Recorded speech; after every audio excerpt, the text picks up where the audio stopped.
Welcome to the deep dive. Good to be here. So today we're taking a close look at just one source. It's an article called "Why the LA Immigration Protests Feel Like a Civil War Preview." All right. That title alone, it definitely catches your eye. It tells you straight away this isn't just, local news reporting. Not at all. It takes these recent protests in Los Angeles about immigration and frames them with this very intense perspective. Exactly. The piece looks at them not just as like isolated things happening or reactions to one policy. No. It sees them as maybe symptoms of something much deeper, bigger societal shifts, instability, maybe even, as the title says, a preview of civil strife. Mm-hmm. And so our mission, really, in this deep dive is to kind of unpack that. It's a passionate analysis in the article. Right. We want to pull out the key ideas, the warnings, and they are pretty stark warnings, and just get a handle on the perspective it's offering about what these events could mean for, well, American culture and how the country's run. Okay, let's dive in. Where does the article start? What sparked this whole analysis? It kicks off by describing the specific events it's focusing on.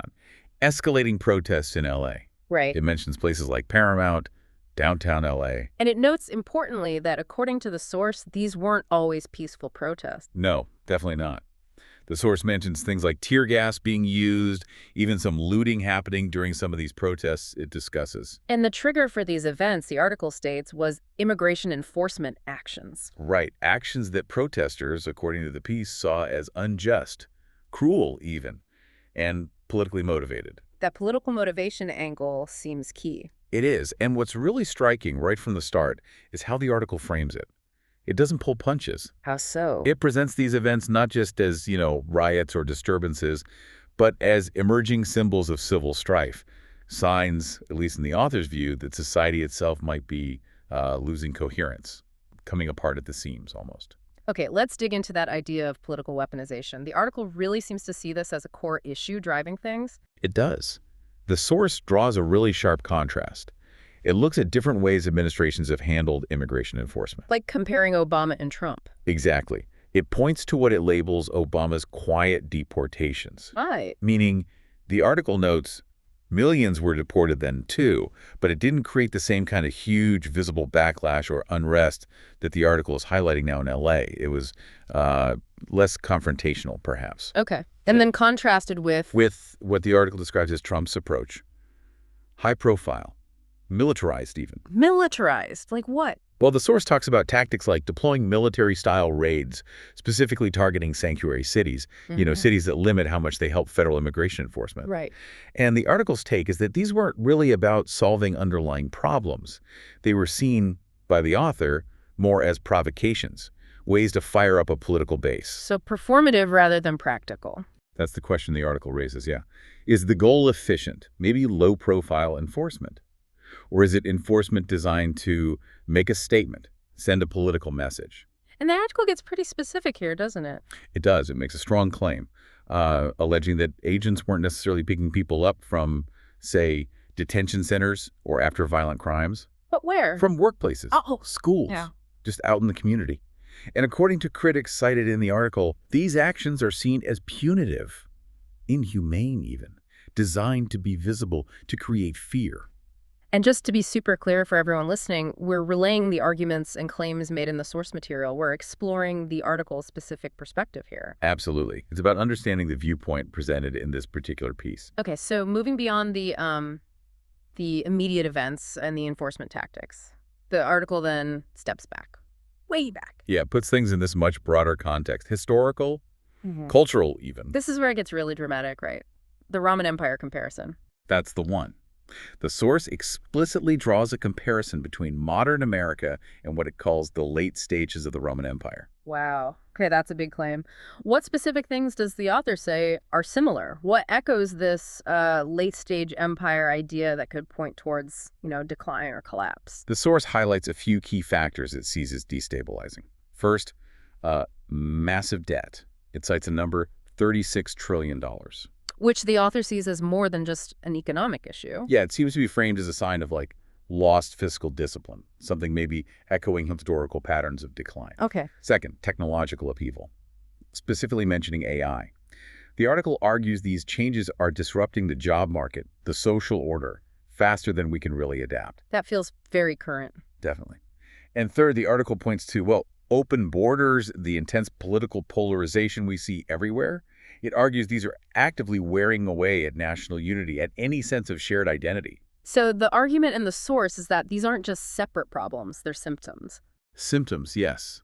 Symptoms, the author believes, are often seen when civilizations get near a kind of breaking point. And it links this to forgetting something. Yeah, the idea presented is that civilizations can kind of forget the hard work, the shared values, the discipline that built them in the first place. And that leads to complacency. Cultural complacency is the term used, like a Right. softness sets in, replacing resilience, maybe even gratitude.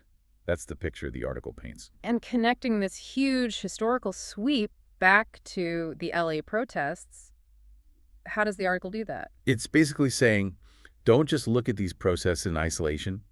See them as potential signs of these deeper historical patterns playing out right now. Amplified by these modern pressures, debt, tech, polarization. Exactly. That's the connection the author is making. Okay, now the article also asks this really interesting question about the unrest itself. Like, how did it actually happen? Was it just spontaneous anger boiling over? Or was there something more deliberate, something intentionally stirred up or organized? That's the question posed. Does it offer any evidence either way? It presents some details that definitely raise questions, things that suggest maybe some planning or preparation was involved, at least in some parts of it. Like what? Well, the source mentions things like finding cinder blocks placed strategically, apparently for use as weapons. Wow. It also mentions pamphlets allegedly found that described how to riot effectively, and even organized distribution of face masks among protesters. Okay, that does suggest something beyond just pure spontaneous eruption in those instances. Right. So the article frames this as a key and pretty worrying question. Are we looking primarily at a coordinated resistance movement with strategy involved? Or is it more like chaotic, maybe misguided rage just exploding? And what does the article conclude on that? Or does it leave it open? Its conclusion is, well, kind of bleak either way. How so? It suggests that, from the author's viewpoint, it almost doesn't matter which it is. The result is the same. Which is, A society splintering further, heading towards the edge. The path might look different, organized resistance versus chaotic rage, but the destination, in this view, is fragmentation. okay, let's shift gears slightly and talk about the psychology. The article delves into the mindset, right? Both of maybe some protesters and society more broadly. It does. It offers some sociological and psychological insights, or at least speculations. What kind of things?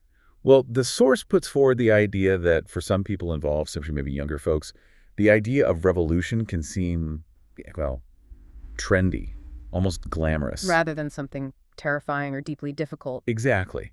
It suggests there might be a kind of detachment from the harsh reality of what widespread societal collapse or even just serious strife would actually mean, like it's an abstract concept. That's a pretty pointed observation. It is.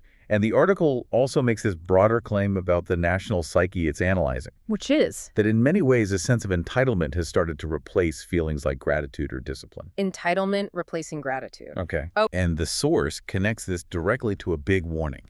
It calls it cultural amnesia. Forgetting our history.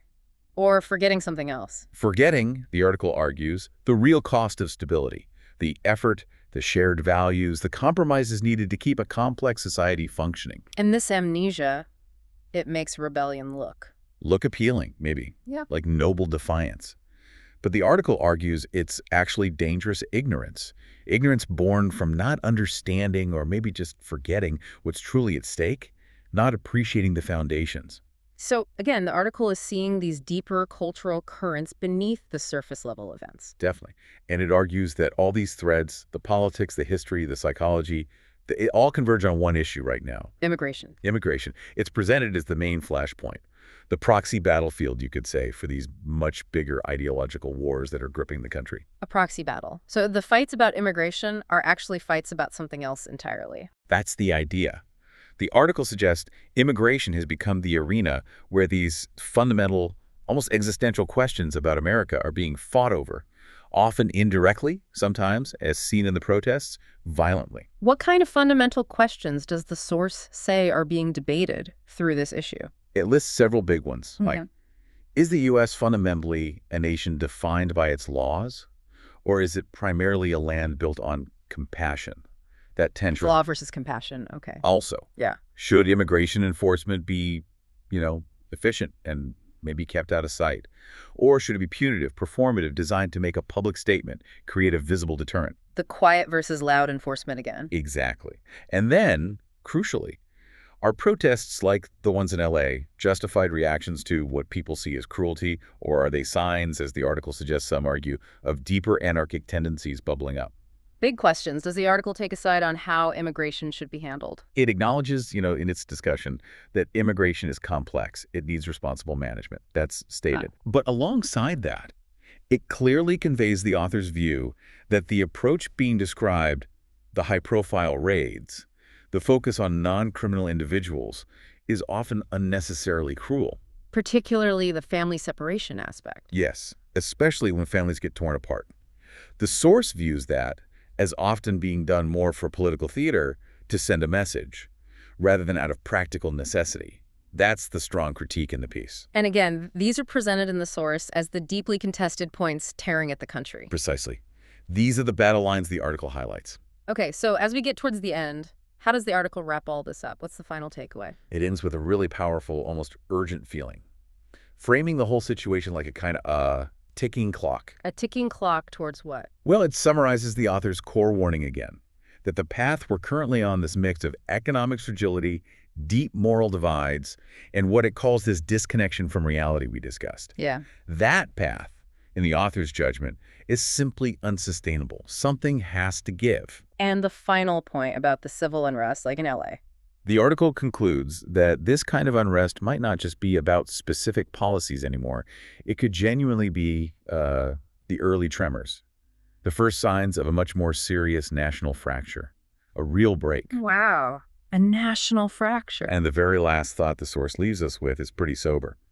It suggests that without a major reinvestment in shared values, in mutual restraint, in finding common ground, Then what? then the U.S. risks sliding into the very chaos, the internal conflict that maybe it thinks it's immune to, believing it can't happen here. The article warns that it can. That is definitely a challenging perspective to sit with. Quite the deep dive into one article's view. Absolutely. So just to recap quickly, we've unpacked how this source frames the LA protests as potentially much more than isolated incidents. Seeing them as possible signs of civil strife. Right. We looked at the idea of immigration enforcement being politically weaponized, the performative versus practical aspects. We touched on that stark historical comparison to late empires and the warnings about debt, tech, and polarization. Then the question of whether the unrest showed signs of being manufactured or was purely organic. And the psychological factors the author brought up: entitlement, cultural amnesia, revolution seeming trendy. And finally, how immigration itself acts as this intense proxy battleground for these deeper ideological wars. It's a perspective that definitely forces you to look beyond just the surface headlines, doesn't it? Yeah. Makes you consider what underlying currents might be pushing things along and what they could mean down the road. It really does. So let's leave you, the listener, with this thought pulled from the article's analysis. What does it actually mean for a society when its core values become so polarized, so seemingly opposed that finding common ground feels almost impossible?